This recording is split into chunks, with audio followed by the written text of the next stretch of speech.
Mr. Foreign Minister, thank you for your time. It's a pleasure. We are in Moscow. We arrived from Budapest a few days ago. Moscow is a wonderful city. This is my first time here. When we planned this interview, you were supposed to come to Budapest with Marco Rubio.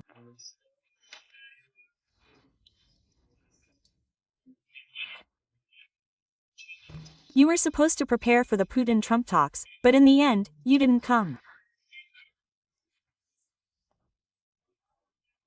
We've heard various versions of what happened. What actually happened? Is everything good in relations between you and Rubio, the US, and Russia? You're a journalist, so what's your call? Your profession is analyzing current events.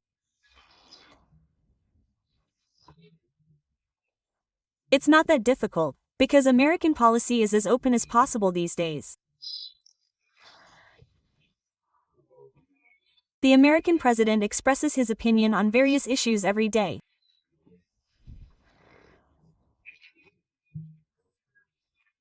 I think it's very interesting for journalists to receive such information directly from leaders. Yesterday, President Putin commented on Russia-US relations at this stage. I won't repeat his words.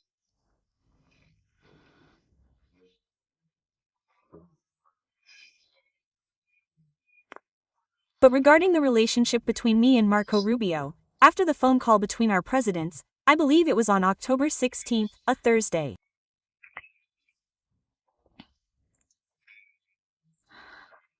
Three days later, on Monday, Marco called me. We had a very specific conversation, and I reaffirmed our full commitment to what was discussed in Alaska.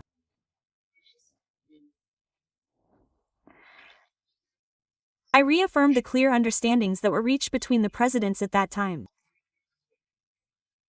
As you know, President Trump spoke very highly of the meeting in Alaska. Indeed, it laid the foundation for further negotiations. He said that there are some issues that need to be discussed specifically, but this is easy to do.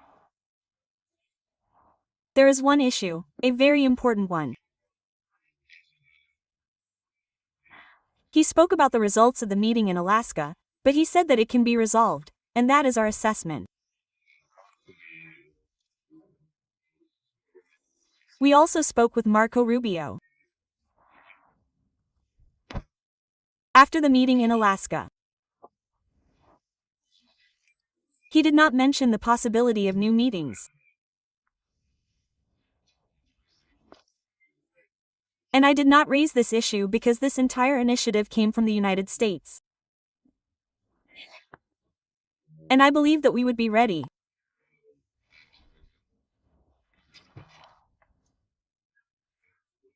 To move at a pace that would be comfortable for the Americans.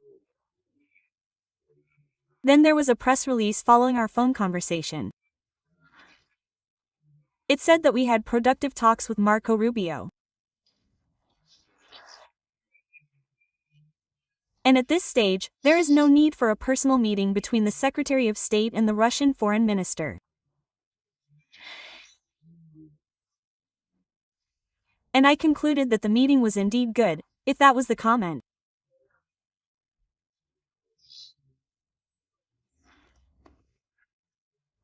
I understand what lies behind this, namely, the clarity with which we discussed the necessary steps together with Marco Rubio.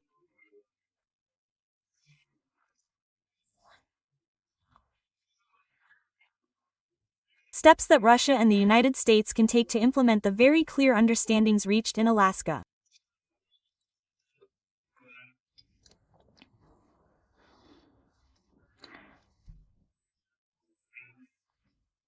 We understand that the conflict can be resolved when we discuss this with you.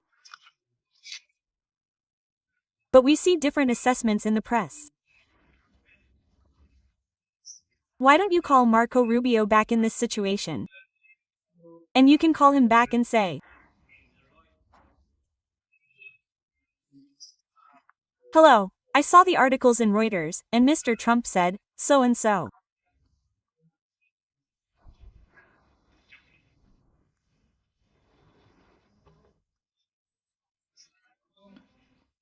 Why don't you communicate more regularly? I called him before the meeting in Alaska. Immediately after Alaska, we met in New York 3 weeks ago.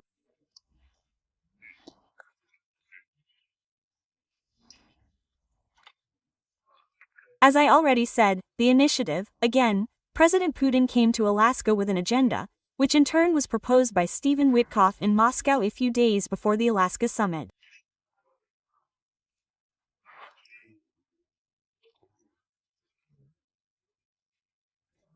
We reviewed Stephen Witkoff's proposal, and we said that we need to think about them.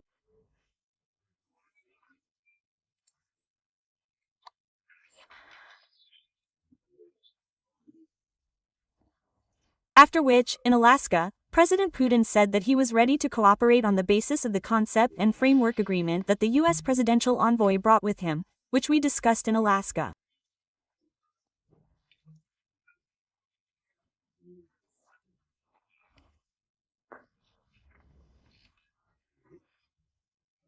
The president again reaffirmed what was proposed by Stephen Witkoff and asked Stephen Witkoff, who was present in Anchorage. That's right, and everything was confirmed. And then President Putin said that we are ready to confirm and approve your concept. This is how we can concretely move forward based on what you propose.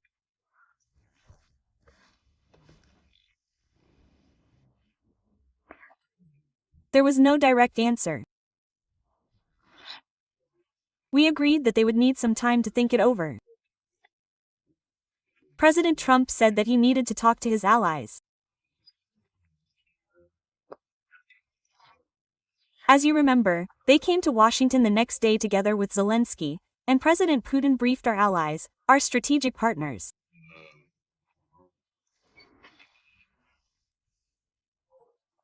That is, the ball was in their court, in the Americans' court. They proposed something. In the end, we were ready to accept it in New York. I reminded Marco Rubio of this sequence of actions. He said, yes, we are still considering these issues, we are trying, we are interested. That is, from a diplomatic point of view, we do not want to interfere in their internal discussions. We do not want to create any inconvenience for the United States.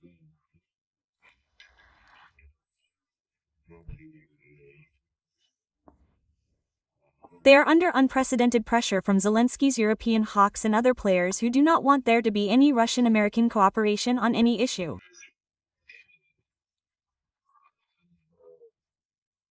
Question. So, there are quite a few people who are not very polite.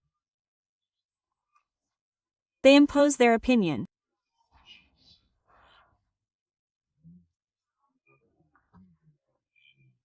They use every possible means to undermine a process that could have achieved its goals some time ago on politicians in Washington.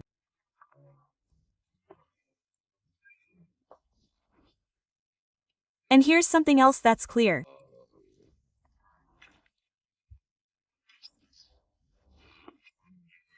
They are trying to push President Trump away from the logic that he has repeatedly presented in the past.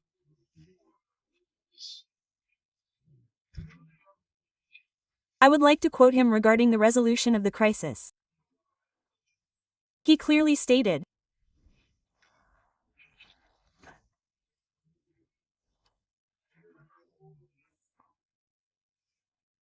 in fact, he was perhaps the only Western leader, and maybe even a leader not only in the West but on Earth, who from the very beginning until his inauguration, even in September, he stated, NATO should never interfere in the affairs of Ukraine.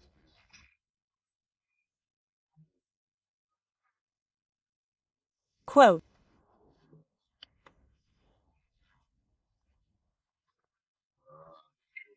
If Russia has NATO on its borders, it will not tolerate it, and I understand their feelings.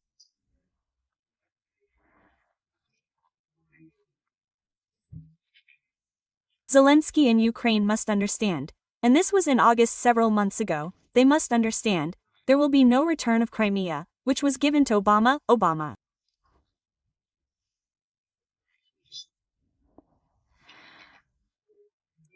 In August, he also said, the Russians want NATO on their borders. And they were right. You can do that. And in Anchorage, he said the following. We had a very productive meeting, a lot was achieved, there are some unresolved issues. Perhaps one issue is the most important, but there are very good chances for a settlement. This was said at a press conference in Anchorage, that is, it was made publicly, and it is completely consistent with our assessments. A very significant statement was made on August 16. He returned to Washington from Alaska, and he said, a great, very successful day in Alaska.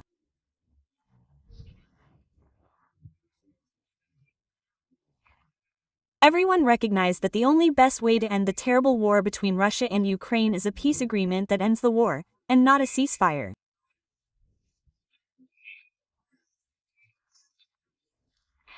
This is a key statement. He responded to all those who, perhaps, have significantly changed their rhetoric since the beginning of this spring.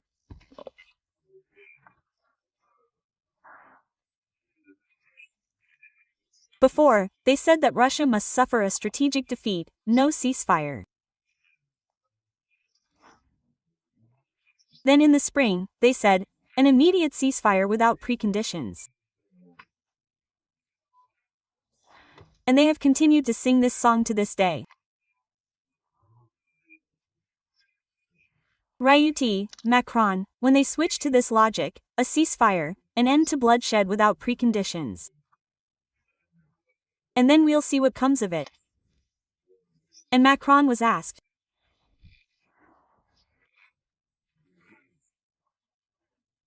whether the ceasefire included a pause in providing weapons to Ukraine. He said, no, there are no preconditions.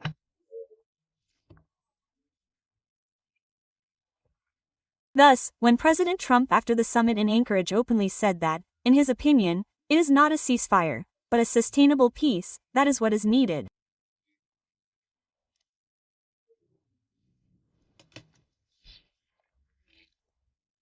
As he said, it must be a long-term peace. And one more quote from him. We are not talking about a period of peace for 2 years, and then everything will come to naught again.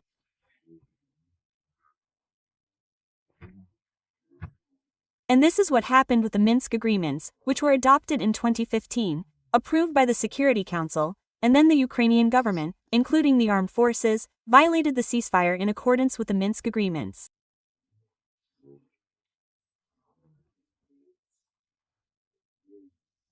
And then a few years later, when the Minsk agreements were sabotaged, and the signatories, such as Angela Merkel, François Hollande and also former Ukrainian President Petro Poroshenko, they said, we never intended to implement the Minsk agreements.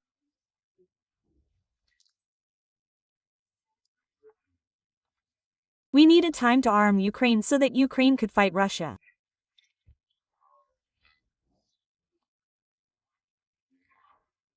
So, when President Trump said after the Alaska summit that we don't want peace for just 2 years and chaos after that, that's the best description of what ultimately happened with the Minsk agreements.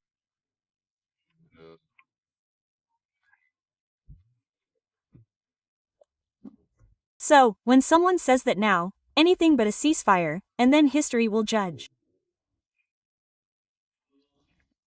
This is a very radical change. But it also means that the Europeans, they don't sleep, they don't eat. They're trying to twist the arms of this administration. Some say that Russia is inflexible. And what are Russia's conditions in the negotiations that are flexible? For example, maybe we're talking about the territory of Donbass where there are no Russian troops yet. All of this is reflected in many discussions.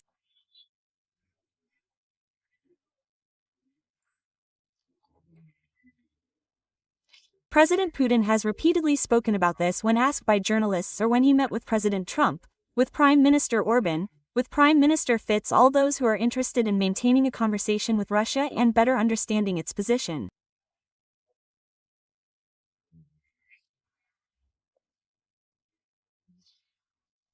Russia, they always have the opportunity to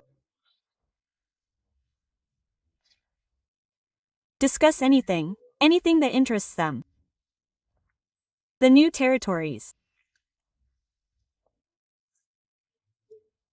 You just mentioned are not, in fact, new territories. They are historical territories of Russia. Yes, of course, after the Soviet Union ceased to exist, these territories remained within the borders of the former Ukrainian Soviet Socialist Republic.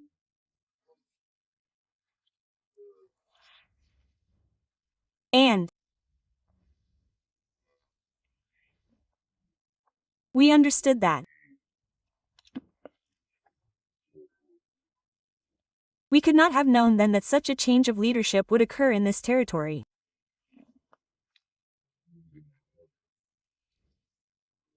However, step by step, the Ukrainian government gained independence from the Soviet Union.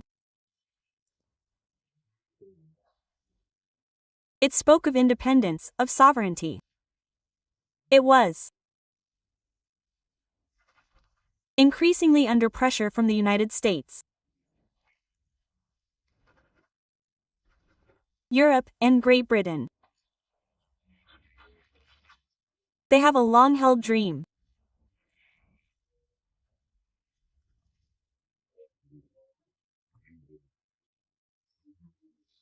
And when they say that Russia with Ukraine is an empire, and Russia without Ukraine is a mid-level player on the international stage, and the discussion has never been within this framework.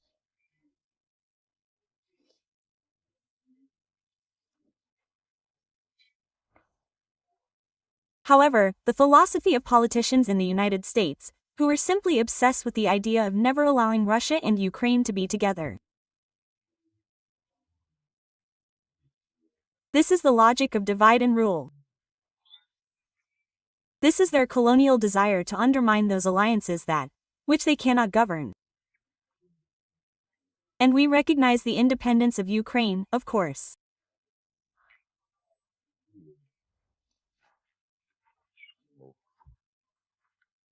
But we can never imagine that the people who live in the territories you listed, and this is now in our constitution, that these people will be considered second-class citizens, especially after the coup d'état in February 2014, when the putschists came to power.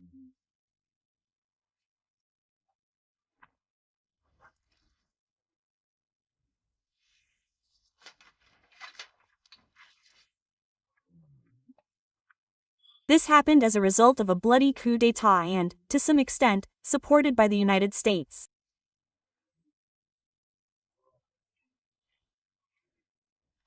Victoria Nuland admitted at a congressional hearing that the United States had by that time spent about $5 billion on supporting Ukraine.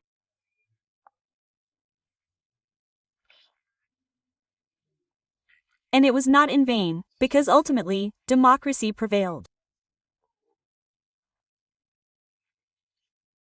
The democratic government, which came to power illegally, their first statement, which demonstrated their policy, concerned the status of the Russian language. Immediately the morning after the coup d'état, they abolished the official status of the Russian language. Immediately after, Germany and France, among others, confirmed Ukraine's intentions. They reversed this decision the next morning.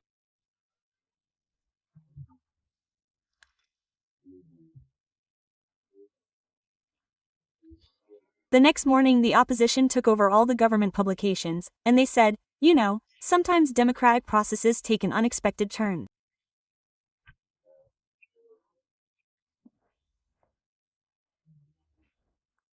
And, of course, after that, they sent armed groups to storm the Crimean parliament. The people of Crimea did not accept this. They did not accept the new government. They held a referendum. And parts of the Donetsk and Kherson People's Republics did the same. It's not about territories, it's about the people who lived in these territories for centuries, for more than 300 years. They built cities, including Odessa, a very famous place founded by Catherine the Great. Recently, the monument to Catherine the Great was destroyed by the Zelensky government. They want to forget all those parts of history that somehow connect Russia and Ukraine. But this approach will never be successful. I believe that when President Trump spoke about NATO in Alaska, he also mentioned territories. For us, these are not territories, for us, these are the people who live in these territories. But the next day, when the Europeans brought Zelensky to the White House and then Zelensky spoke to the press, European leaders also spoke to the press. He said, "No one can prevent Ukraine from joining NATO. There will be no change in the territories." And I also want to quote Zelensky.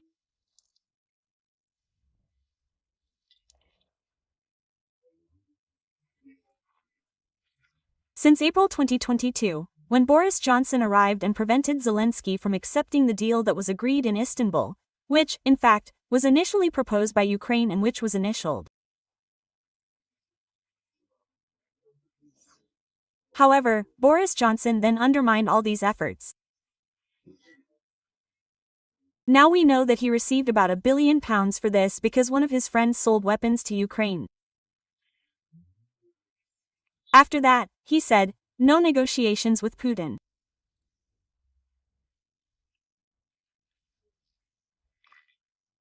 He should appear before the International Criminal Court. We need European troops.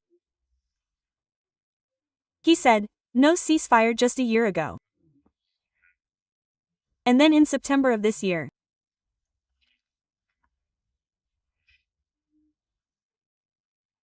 he said that giving any part of the territory to Putin will never happen. This is not a solution. This is only a pause. And the isolation of Russia must continue. And therefore, when now they talk about a ceasefire, they just want to buy time. They want to do it again. This is the logic that Zelensky is guided by.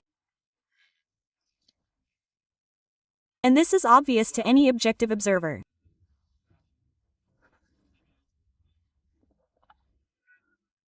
And regarding Kherson and Zaporizhia, is it possible to make territorial concessions in this regard? This is also contained in our constitution. And it was not imposed from above, as in the case of Kosovo, when the population was not asked. Representatives of the United Nations, who was the former president of Finland, in the case of Kosovo, this is exactly what happened.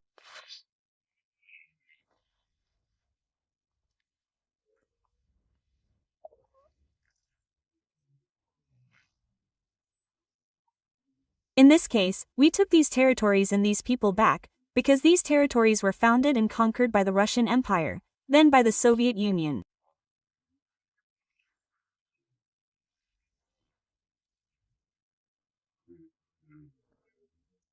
And all this happened after the people of Crimea, and then other territories, held a referendum and expressed their desire to be with Russia. In the case of Kherson, despite the Ukrainian army's attempts to draw them into Ukrainian territory, this did not happen. They are now joyfully welcoming the Russian soldiers who came to liberate them. These are not imperial ambitions, they are concern and care for people who identify with Russia, with Russian culture.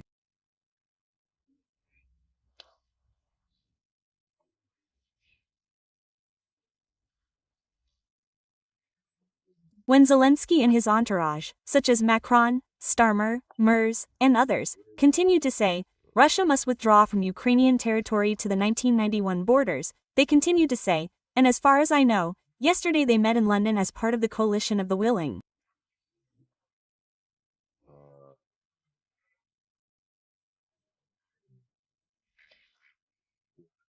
And Starmer, speaking to the press before the meeting, said that Putin is the only person who does not want peace.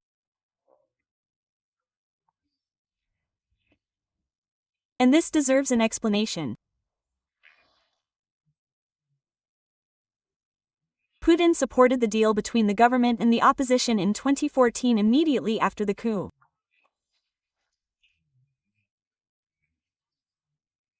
Obama called him and asked him not to block the deal, and he said that couldn't happen.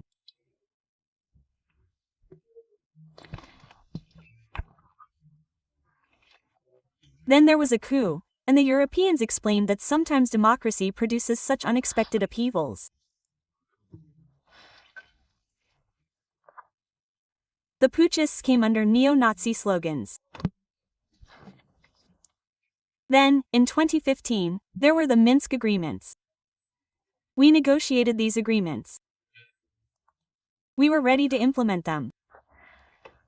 As I already noted, we, the Europeans, said, we didn't want to do this.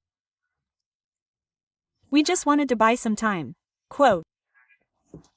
Then, in 2022, the Cold War began. The Ukrainians wanted to negotiate. There were several rounds of talks in Istanbul. As I already said, the Ukrainian delegation proposed a document with principles that could form the basis of an agreement. We accepted this document, it was initialed, after which Boris Johnson declared, don't do this, continue to fight Russia to the bitter end. And Starmer is now saying, Putin is the only person who is against the negotiations. He should remember former British Prime Minister Boris Johnson. He should remember the people in Germany, in France, who signed the deal, and a few years later they admitted that they did not want to implement it, despite the fact that it was approved by the UN Security Council.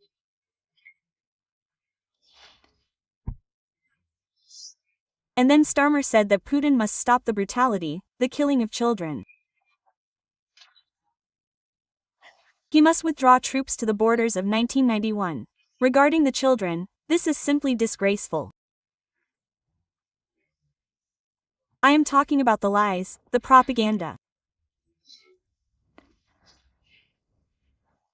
Its volume and scale. It is simply astounding. We heard that tens of thousands of children were stolen from their families by the Russians. And after the Istanbul process, after it began this year, there were 3 rounds. And in the first round, our delegation asked the Ukrainians, guys, are you concerned about the fate of children? Could you provide us with a list of children who have disappeared? It took them some time. In the end, we received a list of 339 names. There weren't tens of thousands, not even thousands. We checked this list. And a significant portion of the people on this list were not children, but adults. Many of them ended up in Europe.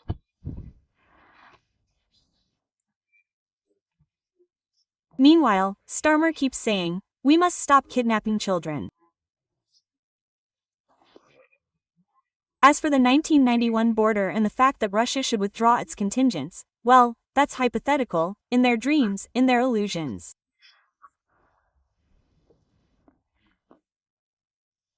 If we leave the territories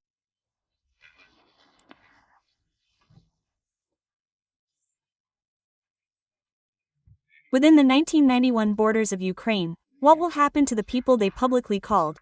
I'm talking about the Ukrainian government, called them not people, but individuals. Incidentally, this is a term Zelensky used long before the SVO.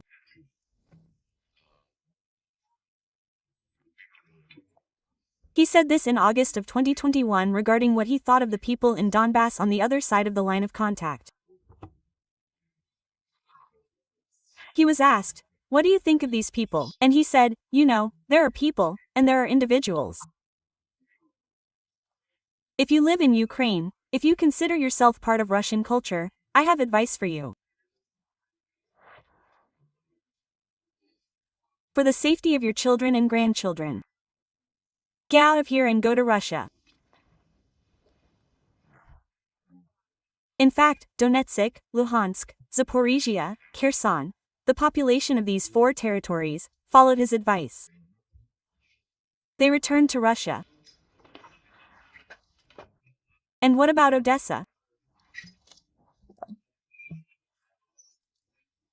Because during the Valdai Discussion Club, President Putin spoke about this city. What exactly did he mean? I just told you. Every educated person knows this very well. Odessa is a city. There was a small village on this site. Catherine the Great founded Odessa. She created ports, factories, roads. And Odessa has always been an international city, famous for its good humor. And, of course, Odessa is a heritage site. It is a UNESCO World Heritage Site.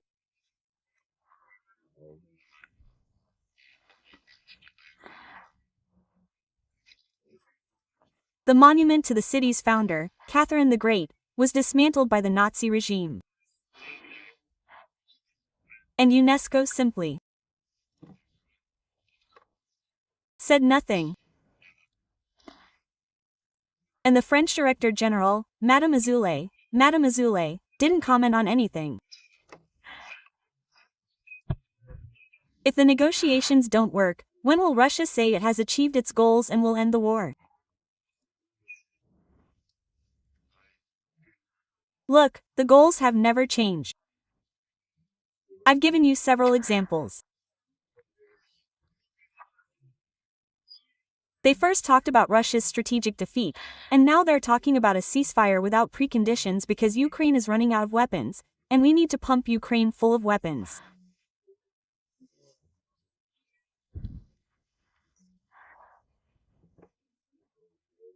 Or there must be a sustainable, lasting, long-term peace, as President Trump said after Alaska.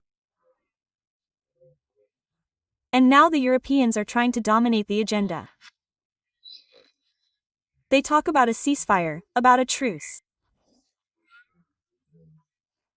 They vacillate their position depending on what's happening on the line of contact.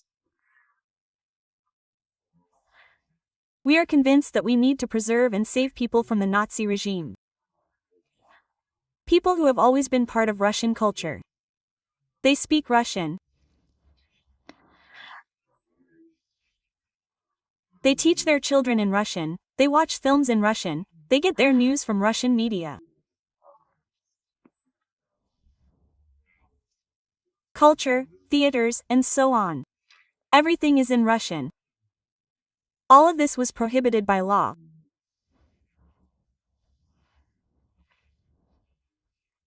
The Constitution of Ukraine still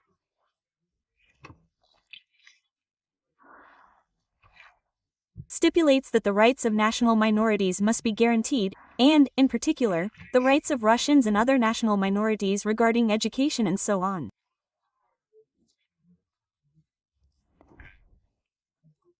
Then the repeal began. The repeal began in 2017, long before the start of the special military operation, which served as another root cause.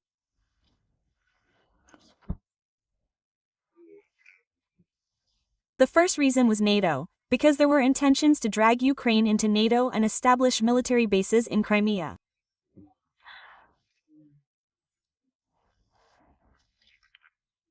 And I quoted President Trump to you that this is absolutely unacceptable for Russia.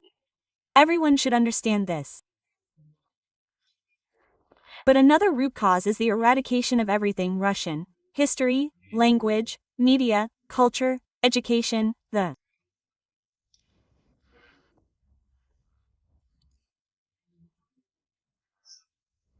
destruction and dismantling of monuments to the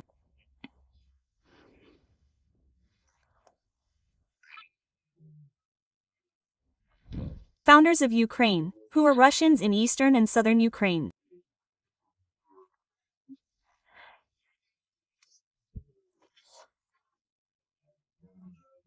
And regarding the dismantling of monuments to the people who liberated Europe from Hitler, from Nazi contingents, we periodically, publicly and privately, ask colleagues who are interested in resolving this conflict.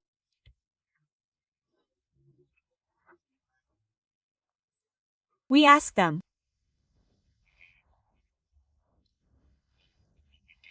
NATO is an issue that few want to raise openly, but let's look at human rights. The UN Charter states that everyone must respect human rights regardless of gender, race, language, or religion. As I said, language is completely banned by law. In practice, people use Russian because it's their native language. As for the Ukrainian Orthodox Church, it was also banned by law, but people only ask when you'll end the war, when there will be a ceasefire. I think this is an unfair discussion.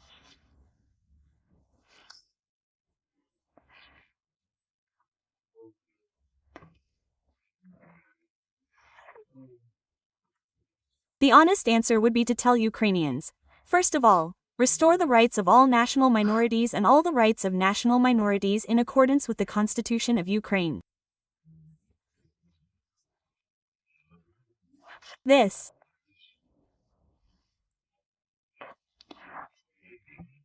includes legislation that discriminates against the Hungarian national minority in western Ukraine.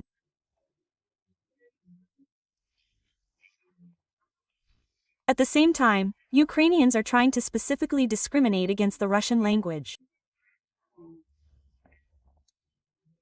They are trying to make some concessions, regarding the languages of European countries. There is no convention that says that some languages are more important than others. As if, as Orwell wrote, all animals are equal, but some animals are more equal than others. I discussed this with Peter Sergey, and he assured me.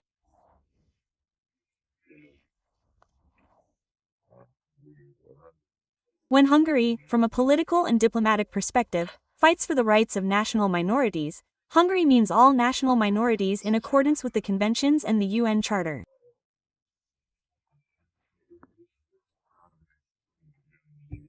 We value Hungary's role in the negotiations with Ukraine on Ukraine's accession to the European Union. And it seems to me that Hungary single-handedly insisted that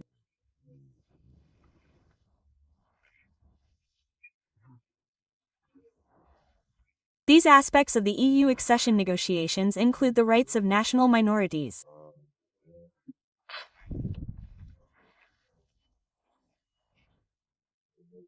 And that it was not just about the languages of the European Union, but about the languages of all national minorities and all languages. We appreciate that Hungary has essentially become the country that single-handedly achieved this.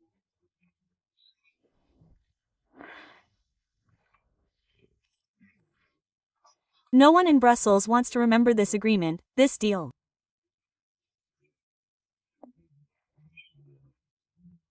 Through consensus, various representatives, including Ms. Coase in the Enlargement Committee, said, no, Ukraine is fully ready to begin negotiations to join the European Union.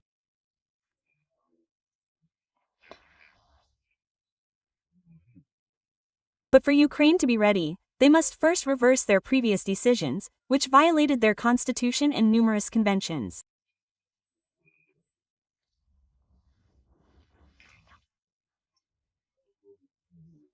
I think it's unacceptable that when people ask, when will you end the war? When?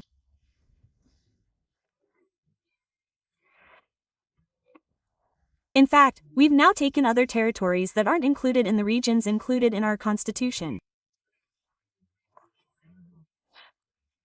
We need a buffer zone for a simple reason. Because the Ukrainians continue bombing and using drones against territory, including territory that has never been disputed by anyone.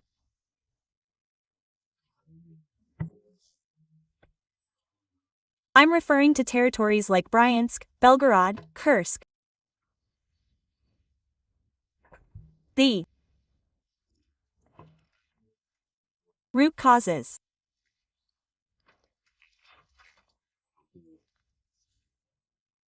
These root causes should be the foundation for understanding how to effectively resolve this situation.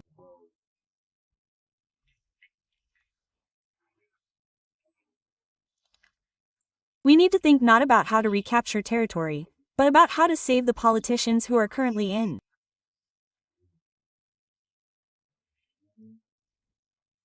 power in Kyiv.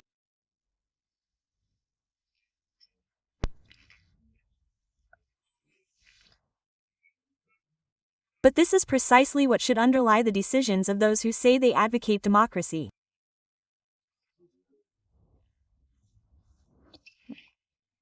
And when they say we're accused of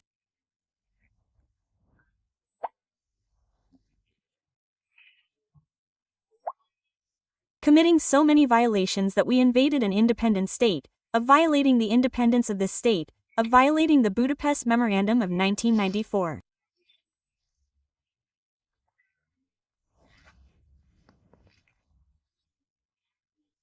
We recognized Ukraine based on its own declaration of independence and constitution. In 1990, a Declaration of Independence was adopted, which stated that Ukraine had a non-aligned and non-nuclear status, with guaranteed rights for all national minorities, and so on and so forth. And this was also enshrined in the Constitution. We recognized Ukraine, which is very different from the country governed by an openly Nazi regime. And when they talk about Ukraine being drawn into NATO and when they talk about Ukraine's right to choose its alliances, this doesn't help the situation.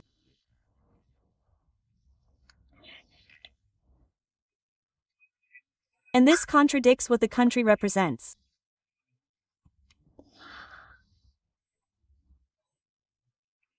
In terms of relations with Russia, when Russia says that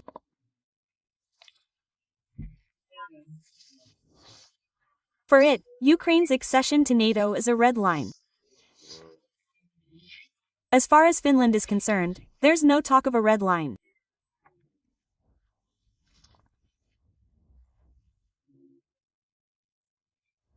As far as this issue is concerned, I think a good understanding has been reached here since 2008.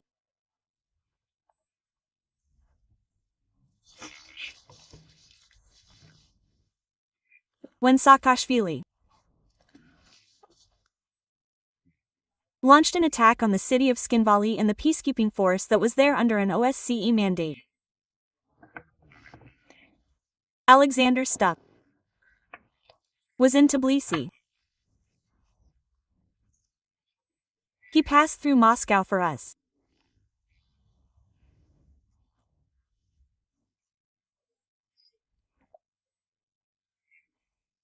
I think he made a very sober and balanced assessment of the type of person Mr. Saakashvili is. He's a reasonable person. We have good personal and professional relations.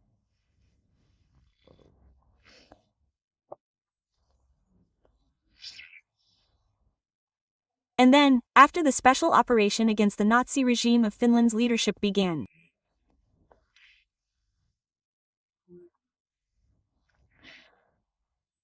I think they began to feel nostalgic for the times when they helped another Nazi regime defeat Russia during World War II.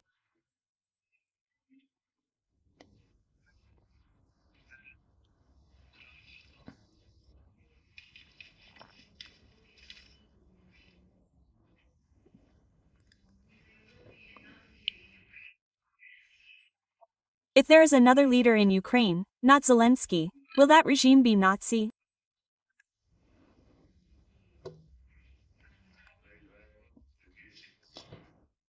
I'm not going to make any guesses. Right now, there is an openly Nazi regime in power.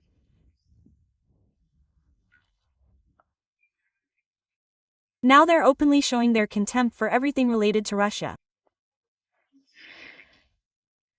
It's the only country in the world that's banned a language. I won't even mention that it's one of the official languages of the UN. Even in Palestine, in any Arab country, Hebrew isn't banned. Arabic isn't banned in Israel. But Zelensky has banned the Russian language. And now they've included Pushkin, Lermontov, Dostoevsky, and other world-famous writers in a list of materials that constitute imperialist propaganda.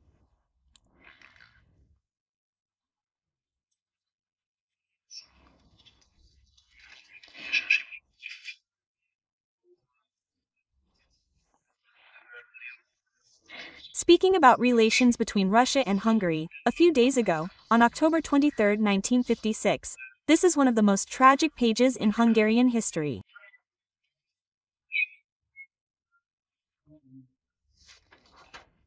And how do you view this issue? How would you characterize this situation now?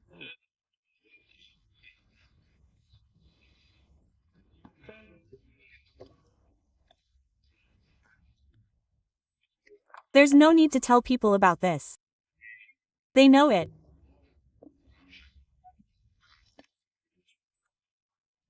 We long ago agreed with our Hungarian colleagues that there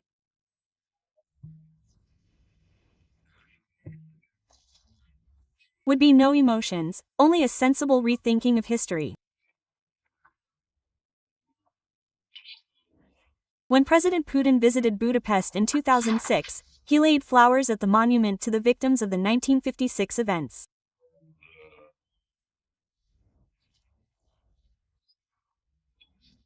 And just recently, at the Eastern Economic Forum in Vladivostok, I think in 2023.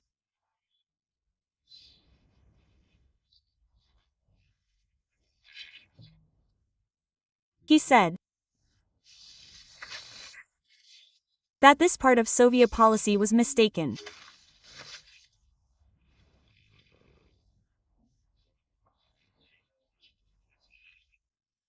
And he and Prime Minister Orban have no disagreement regarding their assessment of these events.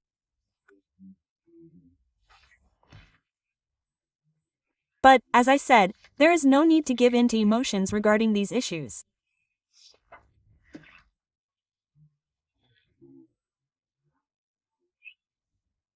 Perhaps some would like to drive a wedge into our relations and would like to raise this issue again.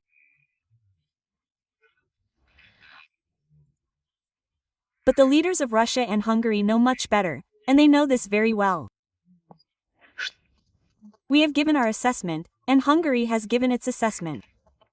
Now we are entering a new phase. Yes, of course, we remember all the stages of our history.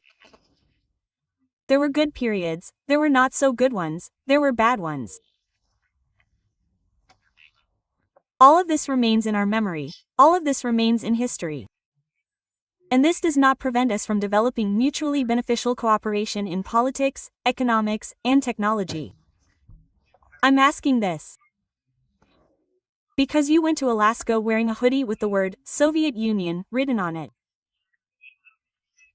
Some people in Hungary said it contained a secret message. Is that true? There was concern that I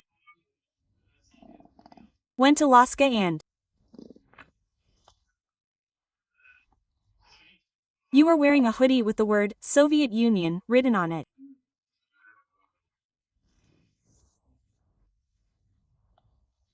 You know, we have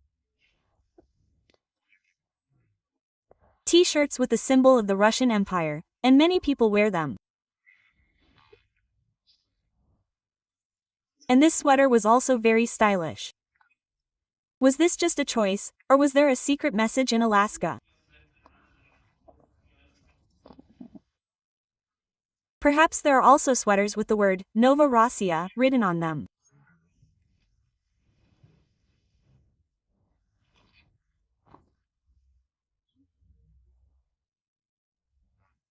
There are items of clothing in many countries that commemorate certain periods in history.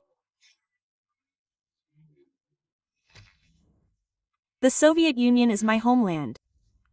I was born in the Soviet Union. I spent my youth in the Soviet Union, I was hired there. And I don't think that's anything to be ashamed of. On the contrary, the Soviet Union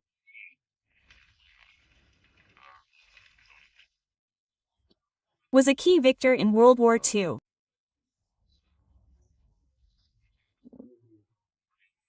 Yes, of course, we fought with Hungary, with Finland, but it was a war that allowed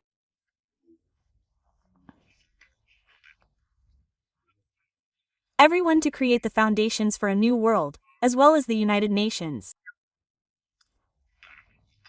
Everyone is equal. And besides the Nuremberg Tribunal,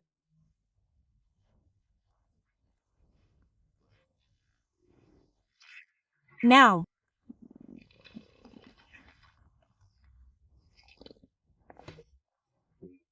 and now, for example, France and Germany say otherwise.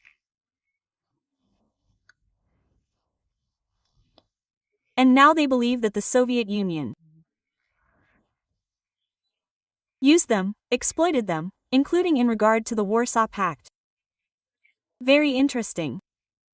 In regard to, for example, Germany. The GDR. They say, was a servant of the Soviet Union. And as soon as freedom comes, Germany will rise again. And indeed, this happened. Germany was reunited, but not in the way it was discussed.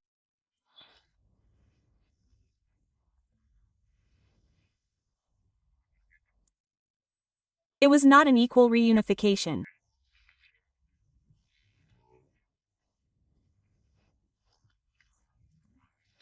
There was an absorption of one part of Germany and another.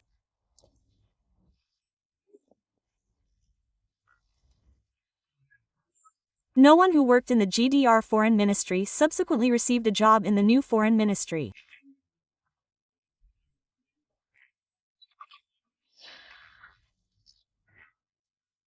The same is true in Poland. I don't recall Hungary taking any such steps. I think this is correct. After numerous wars,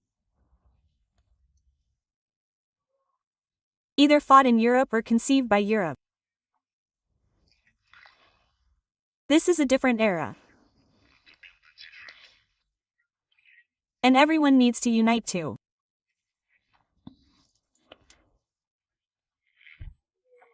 build a different world, Just as we agreed in 1975 in Helsinki to develop principles that are now ignored and clearly violated by those who lead the OSCE.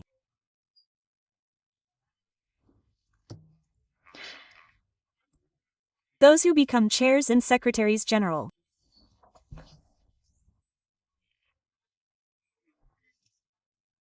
The current Secretary General, our colleague from Turkey, is trying to overcome this shortcoming.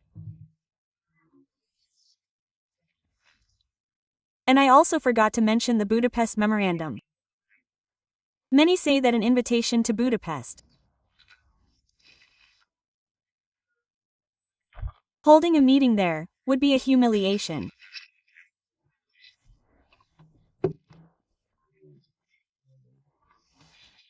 Since Budapest was once the site of a document, a memorandum, signed, and this creates negative associations.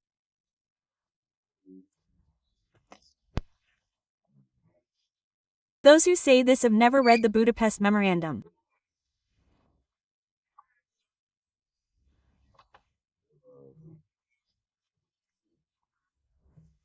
This memorandum states that Ukraine and other Soviet republics that renounce nuclear weapons will receive guarantees, the same guarantees that nuclear powers provide to non-nuclear states.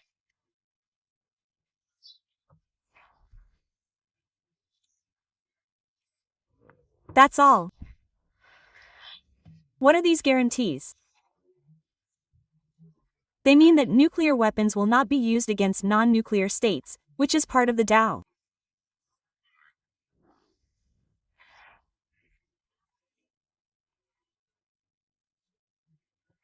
But in parallel with the Budapest Memorandum, another document was signed by the same signatories, which contains solemn promises to respect all OSCE principles, including the rights of national minorities, democracy, freedom of expression, and so on.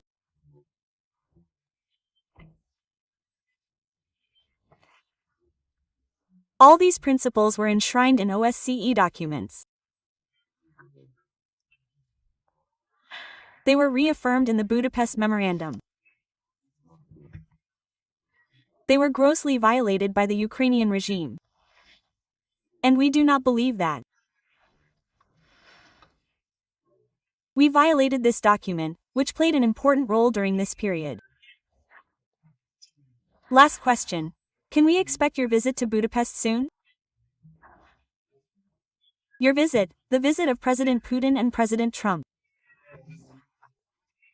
If there is a summit, could it take place in Budapest? We have a lot of our own sweaters.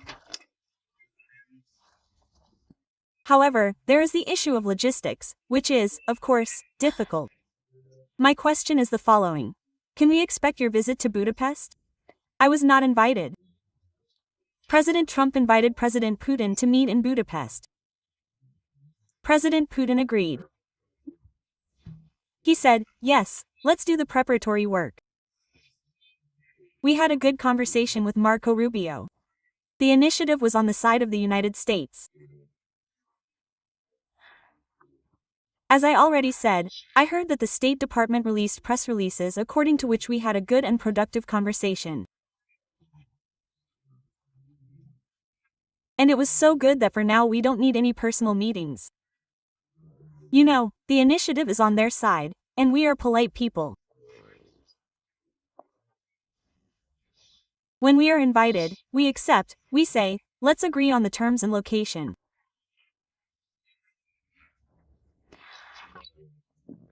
And when the invitation is revoked, as President Trump said yesterday at the White House. And then he said not cancelled, but delayed. Then the initiative is on the side of those who initially advanced the initiative. Thank you, M.